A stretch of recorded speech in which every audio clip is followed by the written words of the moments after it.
Bonjour. Alors, nous allons voir dans cette séance comment résoudre des inéquations. Mais avant, quelques petites règles sur les inégalités. Alors, d'abord, quand tu as une inégalité, alors inégalité, qu'est-ce que c'est? C'est un premier membre, un premier membre, un deuxième membre, d'accord? Et entre les deux, tu peux avoir le symbole inférieur, strict, supérieur, strict, inférieur ou égal, ou encore supérieur ou égal. Voilà, et là on a une inégalité. Alors, les calculs et les transformations, c'est la même chose que pour les égalités, en ce qui concerne l'addition, la soustraction, les développements, les factorisations, sauf pour les multiplications et les divisions. Alors, qu'est-ce qui change? Eh bien, lorsque dans une inégalité, tu vas multiplier chaque membre par un réel positif, comme on le fait dans les égalités, eh bien, le sens de l'inégalité ne va pas changer. Rien ne va changer. C'est-à-dire que si j'ai 3x supérieur à 5, et qu'on multiplie de chaque côté par un tiers, d'accord? Là, je vais multiplier aussi par un tiers. Eh bien, je vais obtenir la même inégalité. 3x fois un tiers, ça fait 3x sur 3, strictement supérieur à 5 fois un tiers, 5 sur 3. Voilà. J'aurais pu aussi dire je divise par 3. C'est la même chose. Donc maintenant, tu vas pouvoir noter la propriété que quand on a A inférieur à B ou supérieur à B ou inférieur ou supérieur ou égal à B, si je multiplie par un nombre K qui est strictement positif, eh bien j'obtiens KA et KB dans le même ordre. Je vais te laisser le noter. Voilà. C'est celle-là. Alors, la même chose avec inférieur strict, ou bien supérieur ou égal, ou bien inférieur ou égal. D'accord? Alors, du coup, tu vois la propriété qui est dessous. Je n'ai pas fait attention, mais ce n'est pas grave. Si on multiplie maintenant par un réel qui est négatif, eh bien, là, on change le sens de l'inégalité. Si je reprends mon exemple, je ne sais plus si c'était ça, 3x, je vais mettre supérieur ou égal à 4, et que je veux multiplier, je ne sais pas, par moins 2.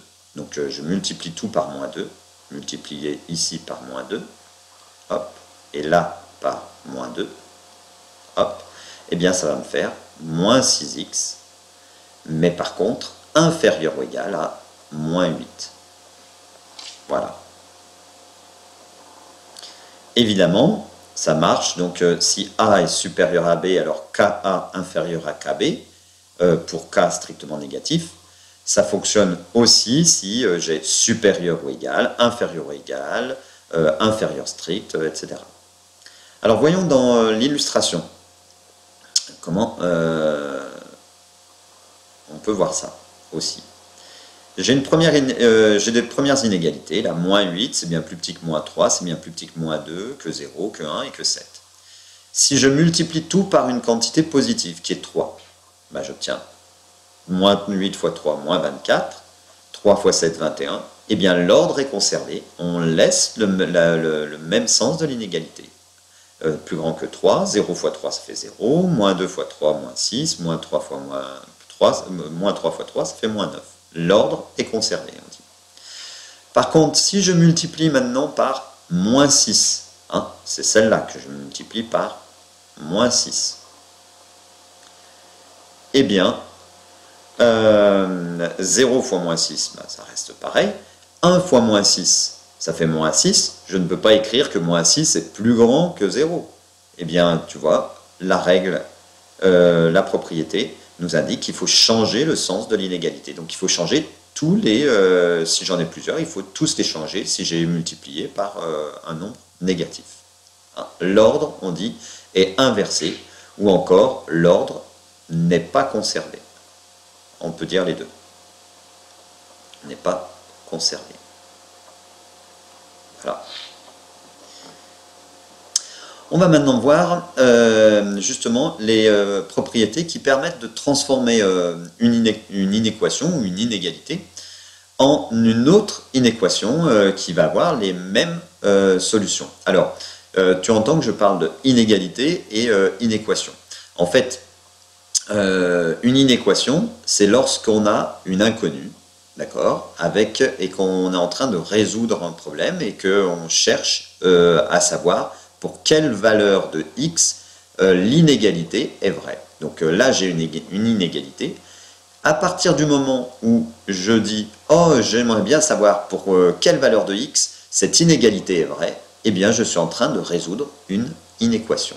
Voilà, c'est ce qu'on va voir maintenant.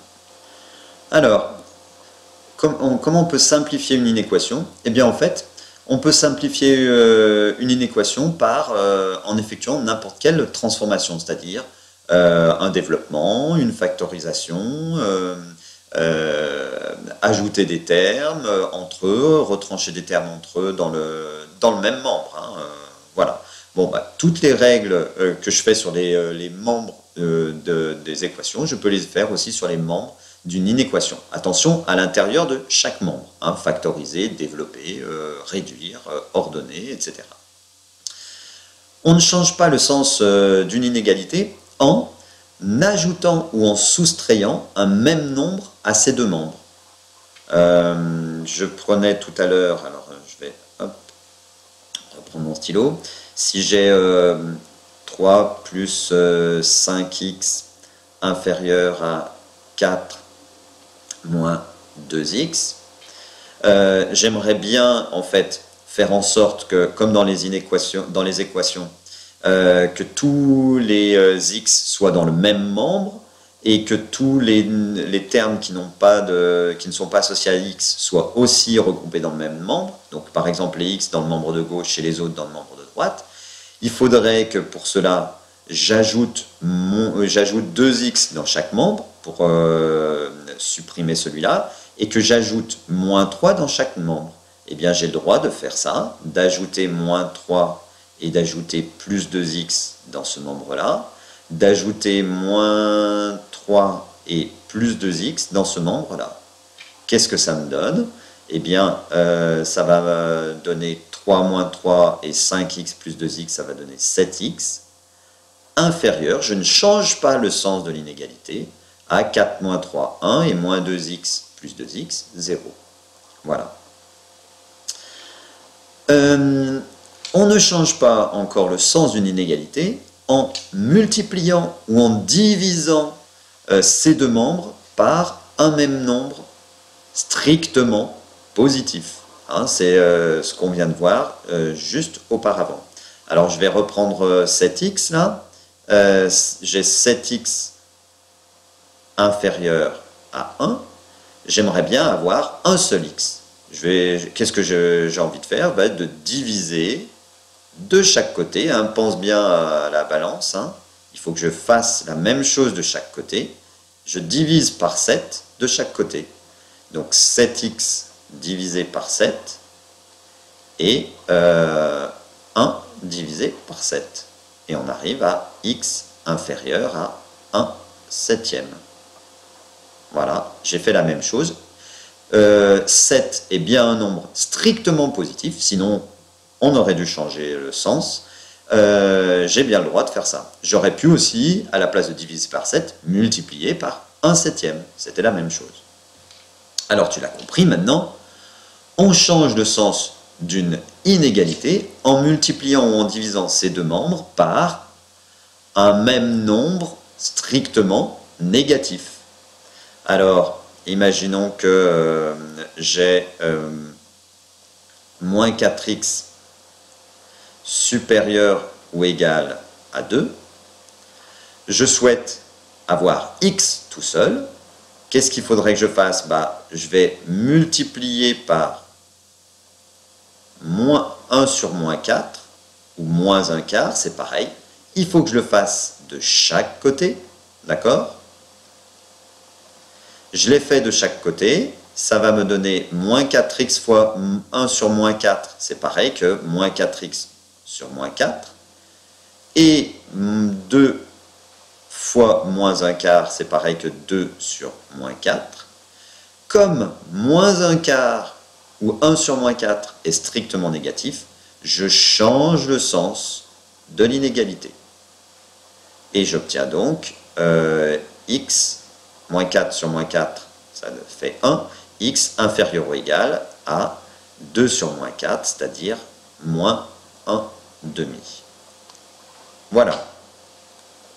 Je vais te laisser recopier éventuellement les propriétés si tu n'as pas réussi à les noter en même temps, en même temps que je le disais. Et on va illustrer ça. Voilà. Allez, on passe à la suite.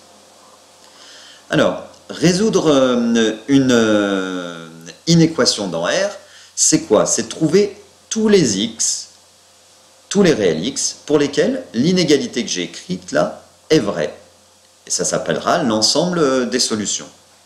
Alors déjà, on peut se poser la question si certains nombres sont solutions. Est-ce que 1 est solution de cette équation? Pour ça, on remplace x par 1, donc 3 fois 1, ça nous fait 3. Je ne sais pas si c'est supérieur à 7 plus 5 facteur de 1 moins 2. Alors, est-ce que 3, comment est 3 par rapport à 7 plus 5 fois 1 moins 2 moins 1. Hein? 7 moins 5, ça fait 2. Eh bien, je remarque que 3 est bien supérieur à 2. Donc, l'inéquation est vraie pour x égale 1. 1 est une solution. D'accord? X égale 1 fait partie des solutions. C'est une solution. Alors voyons maintenant, est-ce que le nombre 2 serait solution? Eh bien, on fait la même chose. 3 fois 2, ça nous donne 6. 7 plus 5 facteur de 2 moins 2, ça donne 7. D'accord? 3 n'est pas supérieur à 7. Donc, 2 n'est pas solution. N'est pas solution. Solution de l'équation, de l'inéquation. Alors, je ne vais pas faire ça pour tous les nombres qui existent, parce que une vie et même l'histoire de l'humanité ne suffirait pas à essayer tous les nombres. Donc, on va